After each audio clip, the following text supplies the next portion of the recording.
शनि भार्या एवं शनि स्तोत्रम् यः पुरा राज्यभ्रष्टाय नलाय प्रददो किल स्वप्ने सौरिः स्वयं मन्त्रं सर्वकामफलप्रदं क्रोडं नीलाञ्जनप्रख्यं नीलजीमूतसन्निभं छायामार्तण्डसम्भूतं नमस्यामि शनैश्चरम् ॐ नमो करपुत्राय शनैश्चराय निहारवर्णाञ्जननीलकाय स्मृत्वा रहस्यं भुवि मनुस्तवे फलप्रदो मे भव सूर्यपुत्र नमोऽस्तु प्रेतराजाय कृष्णवर्णाय ते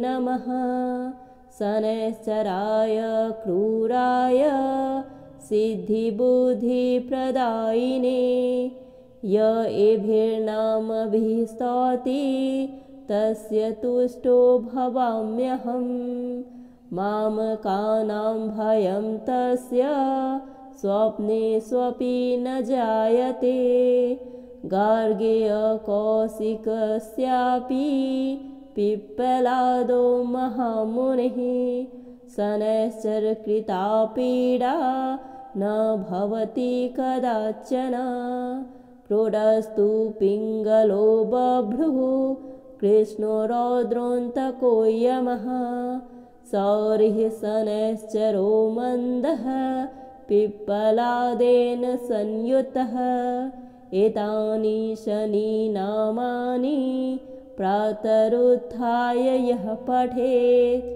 तस्य सौरिः कृता पीडा न भवति कदाचन ध्वजनी धामनी चैव कंकाली कलहप्रिया कलही कण्टकी चापि अजामहिषी तुरङ्गमा नामानि शनिभार्याय नित्यं जपति यः पुमान् तस्य दुःखा विनश्यन्ति सुखसौभाग्यं वर्धते यः पुरा राज्यभ्रष्टाय नलाय प्रददो किल स्वप्ने सौरिः स्वयं मन्त्रं सर्वकामफलप्रदं क्रोडं नीलाञ्जनप्रख्यं नीलजीमूतसन्निभं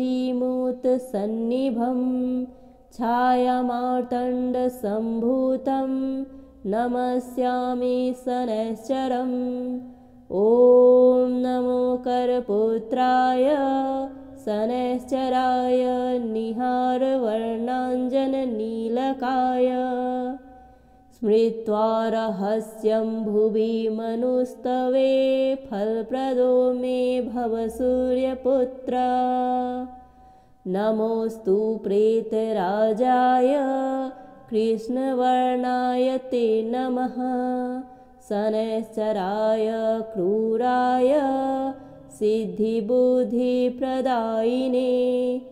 य एभिर्नामभिः स्तौति तस्य तुष्टो भवाम्यहम् मामकानां भयं तस्य स्वप्ने स्वपि न जायते गार्गेय कौशिकस्यापि पिप्पलादो महामुनिः शनैश्चरकृता पीडा न भवति कदाचन प्रोढस्तु पिङ्गलो बभ्रुः कृष्णो रौद्रोऽन्तको यमः सौरिः शनैश्चरो मन्दः पिप्पलादेन संयुतः एतानि शनिनामानि प्रातरुत्थाय यः पठेत् तस्य सौरिः कृता पीडा न भवति कदाचन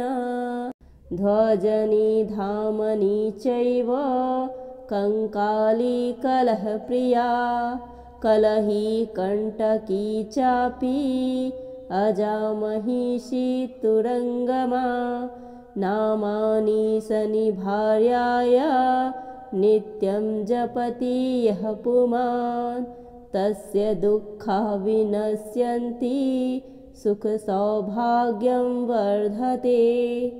यः पुरा राज्यभ्रष्टाय नलाय प्रददो किल स्वप्ने सौरिः स्वयं मन्त्रं सर्वकामफलप्रदं क्रोडं नीलाञ्जनप्रख्यं नीलजीमूतसन्निभं छायामार्तण्डसम्भूतं नमस्यामि शनैश्चरम्। ॐ नमो करपुत्राय शनैश्चराय निहारवर्णाञ्जननीलकाय स्मृत्वा रहस्यं भुवि मनुस्तवे फलप्रदो मे भव सूर्यपुत्र।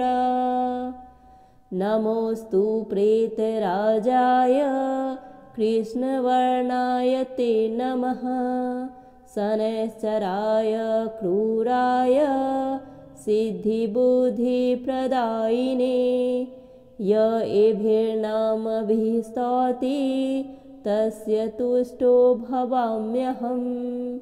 मामकानां भयं तस्य स्वप्ने स्वपि न जायते गार्गेय कौशिकस्यापि पिप्पलादो महामुनिः शनैश्चरकृता पीडा न भवति कदाचन।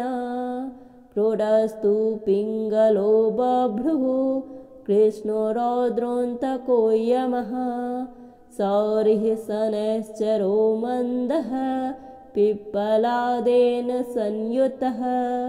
एतानि शनिनामानि प्रातरुत्थाय यः पठेत् तस्य सौरिः कृता पीडा न भवति कदाचन।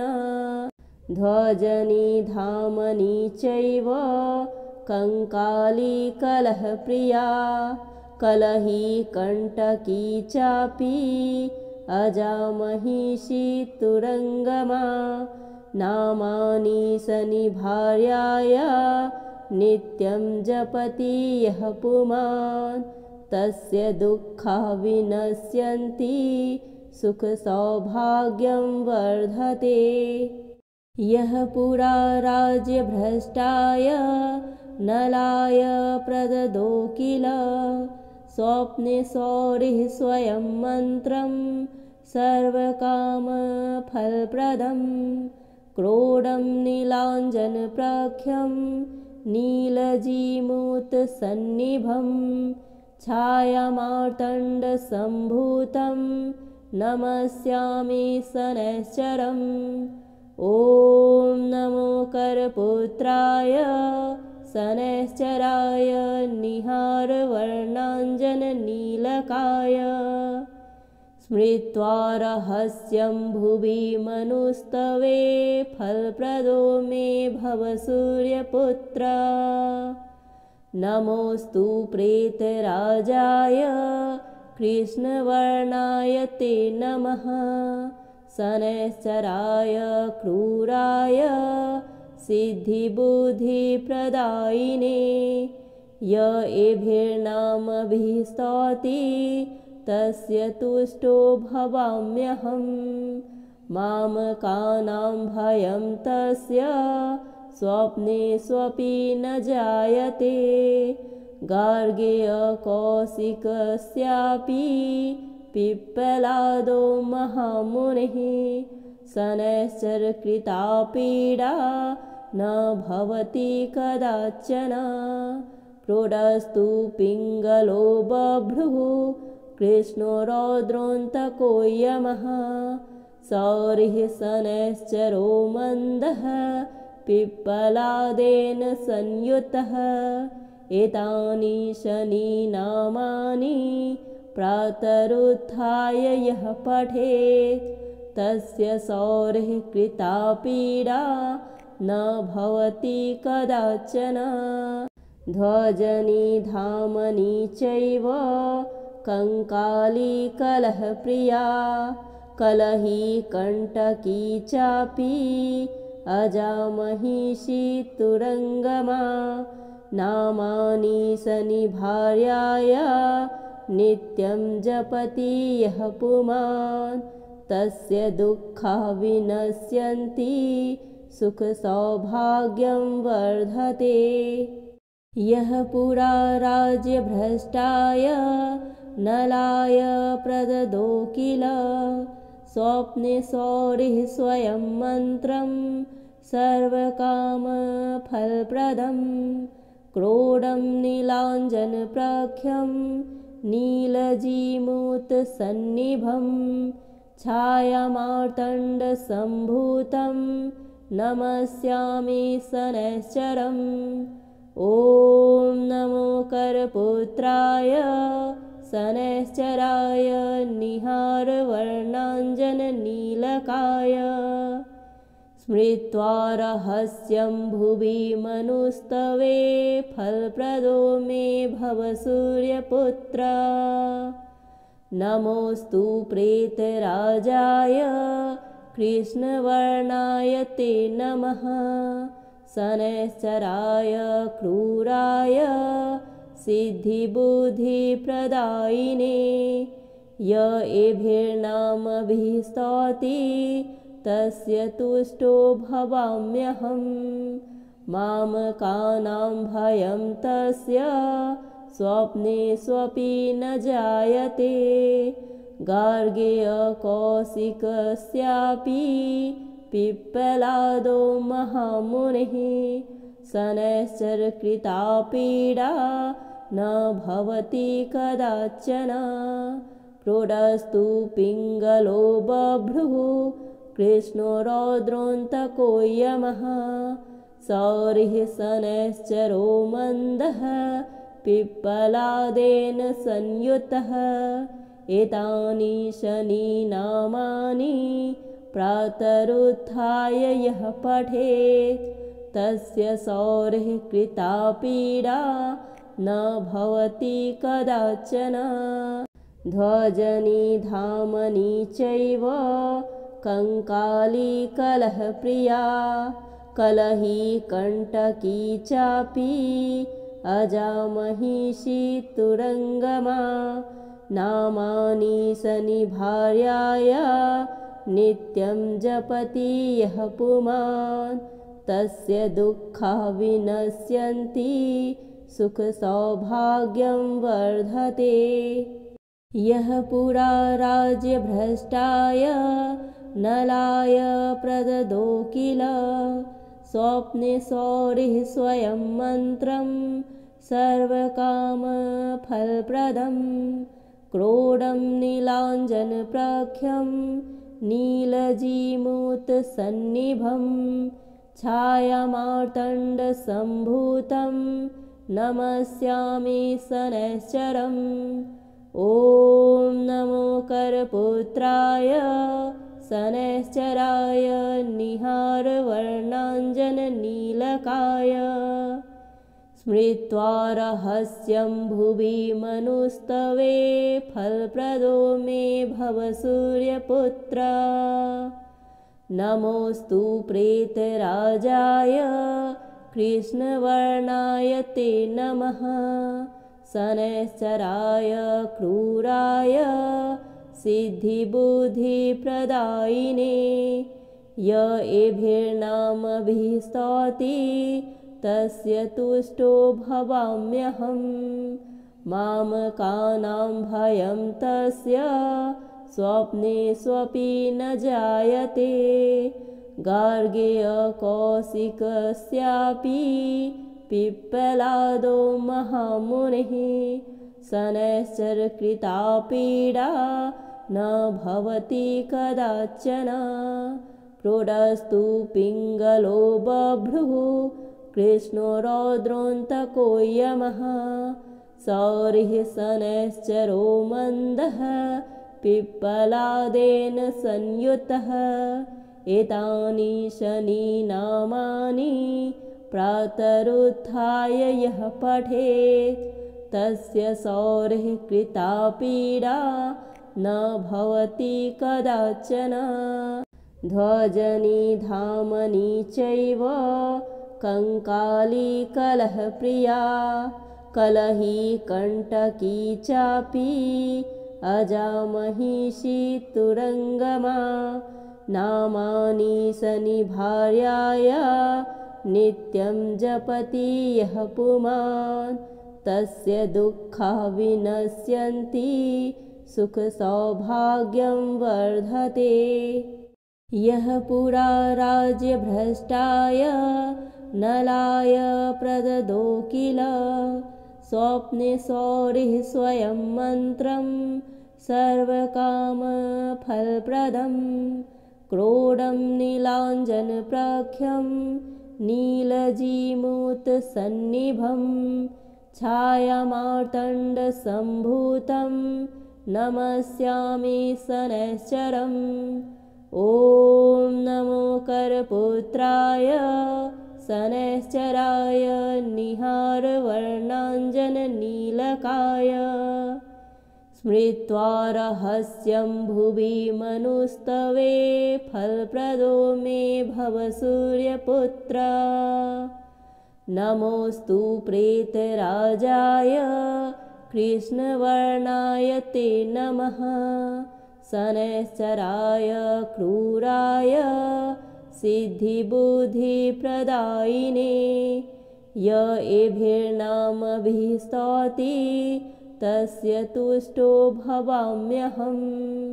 मामकानां भयं तस्य स्वप्ने स्वपि न जायते गार्गेय कौशिकस्यापि पिप्पलादो महामुनिः शनैश्चरकृता पीडा न भवति कदाचन।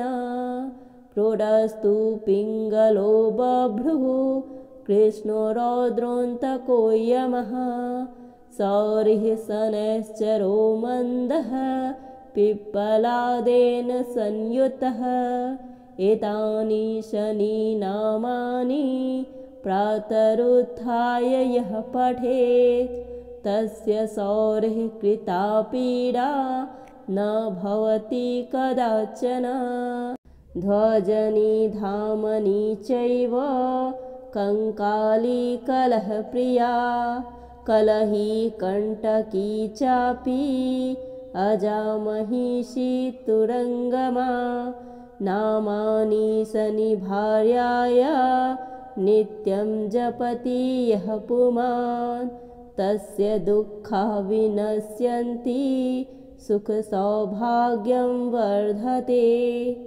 यः पुरा राज्यभ्रष्टाय नलाय प्रददो किल स्वप्ने सौरिः स्वयं मन्त्रं सर्वकामफलप्रदं क्रोडं नीलाञ्जनप्रख्यं नीलजीमूतसन्निभं छायामार्तण्डसम्भूतं नमस्यामि शनैश्चरम्। ॐ नमो करपुत्राय शनैश्चराय निहारवर्णाञ्जननीलकाय स्मृत्वा रहस्यं भुवि मनुस्तवे फलप्रदो मे भव सूर्यपुत्र। नमोऽस्तु प्रेतराजाय कृष्णवर्णाय ते नमः शनैश्चराय क्रूराय सिद्धिबुद्धिप्रदायिने य एभिर्नामभिः स्तौति तस्य तुष्टो भवाम्यहं। मामकानां भयं तस्य स्वप्ने स्वपि न जायते गार्गेय कौशिकस्यापि पिप्पलादो महामुनिः शनैश्चरकृता पीडा न भवति कदाचन। प्रोढस्तु पिङ्गलो बभ्रुः कृष्णो रौद्रोऽन्तको यमः सौरिः शनैश्चरो मन्दः पिप्पलादेन संयुतः। एतानि शनिनामानि प्रातरुत्थाय यः पठेत् तस्य सौरिः कृता पीडा न भवति कदाचन। ध्वजनि धामनि चैव कंकाली कलहप्रिया कलही कंटकी चापि अजामहिषी तुरंगमा। नामानि शनिभार्याय नित्यं जपति यः पुमान् तस्य दुःखा विनश्यन्ति सुखसौभाग्यं वर्धते। यः पुरा राज्यभ्रष्टाय नलाय प्रददो किल स्वप्ने सौरिः स्वयं मन्त्रं सर्वकामफलप्रदं। क्रोडं नीलाञ्जनप्रख्यं नीलजीमूतसन्निभं छायामार्तण्डसम्भूतं नमस्यामि शनैश्चरम्। ॐ नमो करपुत्राय शनैश्चराय निहारवर्णाञ्जननीलकाय। स्मृत्वा रहस्यं भुवि मनुस्तवे फलप्रदो मे भव सूर्यपुत्र। नमोऽस्तु प्रेतराजाय कृष्णवर्णाय ते नमः। शनैश्चराय क्रूराय सिद्धिबुद्धिप्रदायिने य एभिर्नामभिः स्तौति तस्य तुष्टो भवाम्यहम्। मामकानां भयं तस्य स्वप्ने स्वपि न जायते।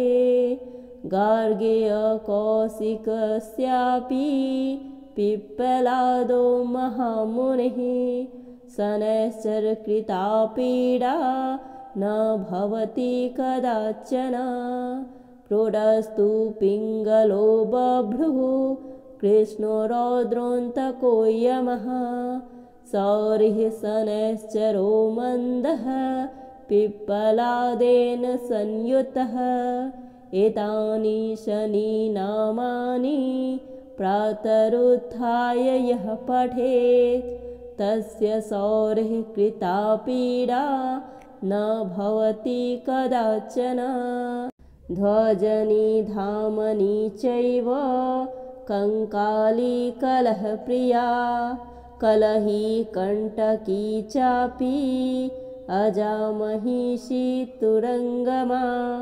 नामानि शनिभार्याय नित्यं जपति यः पुमान् तस्य दुःखा विनश्यन्ति सुखसौभाग्यं वर्धते। यः पुरा राज्यभ्रष्टाय नलाय प्रददो किल स्वप्ने सौरिः स्वयं मन्त्रं सर्वकामफलप्रदं। क्रोडं नीलाञ्जनप्रख्यं नीलजीमूतसन्निभं छायामार्तण्डसम्भूतं नमस्यामि शनैश्चरम्। ॐ नमो करपुत्राय शनैश्चराय निहारवर्णाञ्जननीलकाय। स्मृत्वा रहस्यं भुवि मनुस्तवे फलप्रदो मे भव सूर्यपुत्र। नमोऽस्तु प्रेतराजाय कृष्णवर्णाय ते नमः। शनैश्चराय क्रूराय सिद्धिबुद्धिप्रदायिने य एभिर्नामभिः स्तौति तस्य तुष्टो भवाम्यहम्। मामकानां भयं तस्य स्वप्ने स्वपि न जायते। गार्गेय कौशिकस्यापि पिप्पलादो महामुनिः शनैश्चरकृता पीडा न भवति कदाचन।